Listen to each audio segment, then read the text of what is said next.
Hello guys, welcome back to my channel. आज की इस वीडियो में हम पढ़ेंगे वर्ल्ड हिस्ट्री का अगला टॉपिक तुर्की के बारे में।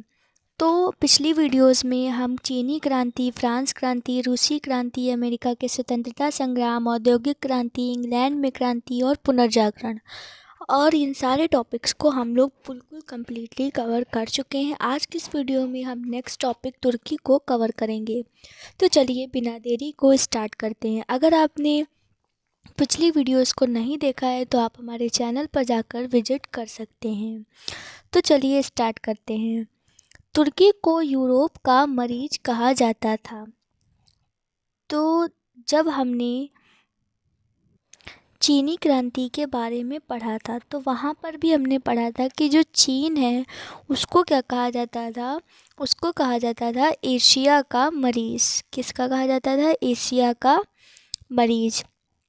और सेम जो तुर्की है तो तुर्की को क्या कहा जाता था? यूरोप का मरीज।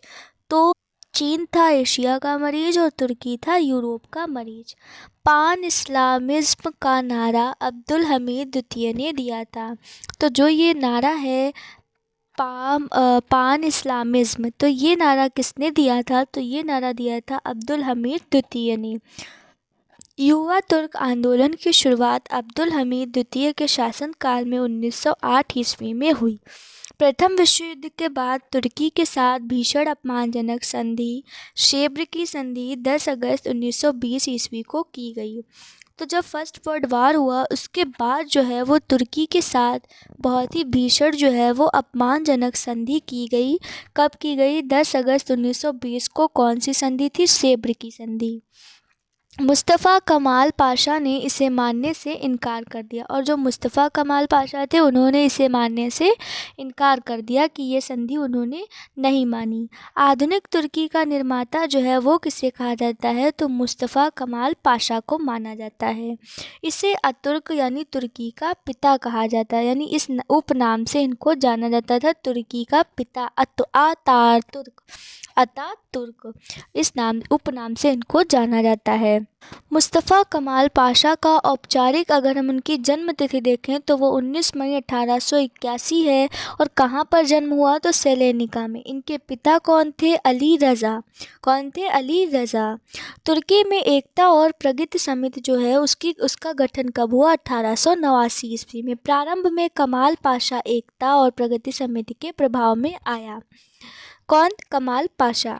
एक सेनापति के रूप में कमाल पाशा ने गल्लीपोती युद्ध में शानदार सफलता हासिल की। तो जो कमाल पाशा था उसने गल्लीपोती के युद्ध में सेनापति के रूप में शानदार सफलता हासिल की थी। और जिसके बाद फिर उसने 1919 ईस्वी में सेनापति पद से इस्तीफा दे दिया। 1919 ईस्वी के अखिल तुर्क कांग्रेस के प्रथम अधिवेशन की अध्यक्षता मुस्तफ़ा कमाल पाशा ने की। 1923 में तुर्की और यूनान के बीच में लोजान की संधि हुई। कौन सी संधि हुई? लोजान की संधि। किसके बीच में हुई? तुर्की और यूनान के बीच में। और 1919 ईस्वी के अखिल तुर्क कांग्रेस का जो प्रथम अधिवेशन था उसकी अध्यक्षता किसने करी थी? मुस्तफ़ा कमाल पाशा ने ही उसकी अध्यक्षता करी थी। फिर 23 अक्टूबर 1923 को तुर्की गणतंत्र की घोषणा हुई। यानी तुर्की कब गणतंत्र हुआ? 23 अक्टूबर 1923 ईस्वी को तुर्की में जो है वो गणतंत्र की घोषणा हुई। कमाल पाशा ने तुर्की में 3 मार्च 1924 ईस्वी को खिलाफत को समाप्त कर दिया। किसने? कमाल पाशा ने। कब? तो 3 मार्च 1924 ईस्वी को खिलाफत को समाप्त कर दिया तुर्की में। 20 अप्रैल 1924 ईस्वी को तुर्की में नए संविधान की घोषणा हुई। तो तुर्की में नया संविधान कब घोषित किया गया? तो वो घोषित किया गया 20 अप्रैल 1924 ईस्वी को। तुर्की के नए गणतंत्र का राष्ट्रपति कौन बना? मुस्तफ़ा कमाल पाशा। तो जो तुर्की का नया गणतंत्र था उसका राष्ट्रपति कौन बना? मुस्तफ़ा कमाल पाशा। रिपब्लिकन पीपल्स पार्टी का संस्थापक मुस्तफ़ा कमाल पाशा था। जो रिपब्लिकन पीपल्स पार्टी थी उसकी स्थापना किसने करी थी? मुस्तफ़ा कमाल पाशा ने। जो ये मुस्तफ़ा कमाल पाशा हैं उनके द्वारा किए गए जो महत्वपूर्ण कार्य हैं वो इस प्रकार हैं। 1932 में तुर्की भाषा परिषद की स्थापना। 1933 में तुर्की में प्रथम पंचवर्षीय योजना का लागू होना। आप लोग कमेंट में बताएंगे कि भारत में प्रथम पंचवर्षीय योजना कब लागू हुई।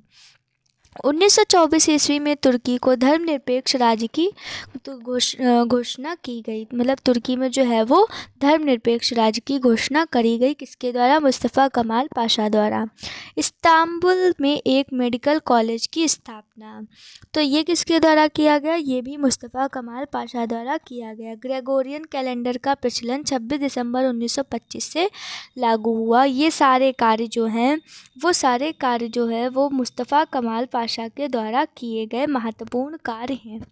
इस्तांबुल का अगर हम पुराना नाम देखें तो वो कुस्तुनतुनिया था। क्या था? कुस्तुनतुनिया। 25 नवंबर 1901 मिनट क्लियर कर दें। यस, तो इस्तांबुल का पुराना नाम क्या था? कुस्तुनतुनिया। 25 नवंबर 1925 ईस्वी को तुर्की में टोपी और औरतों को बुर्का पहनने पर कानूनी प्रतिबंध लगा दिया गया। क्या लगा दिया गया? कानूनी प्रतिबंध। कमाल पाशा की मृत्यु जो है वो कब हुई? तो वो हुई 1938 में। तो कमाल पाशा की मृत्यु कब हुई? 1938 में हो गई। सो इसी के साथ एंड होता है हमारा ये टॉपिक तुर्की। सो आई होप गाइज ये वीडियो आपके लिए हेल्पफुल रहा होगा, और अगर आपको हमारी वीडियोज़ अच्छी लगें तो प्लीज़ हमारे वीडियो को लाइक करिए, शेयर करिए, कमेंट करिए और चैनल को प्लीज़ सब्सक्राइब करिए। मुझे आप लोगों के सपोर्ट की बहुत ही ज़्यादा ज़रूरत है, और आप लोगों का एक एक सब्सक्राइबर, एक एक लाइक, एक एक कमेंट मुझे बहुत ही ज़्यादा मोटिवेट करता है। So I hope guys you will understand all this, and thanks for watching.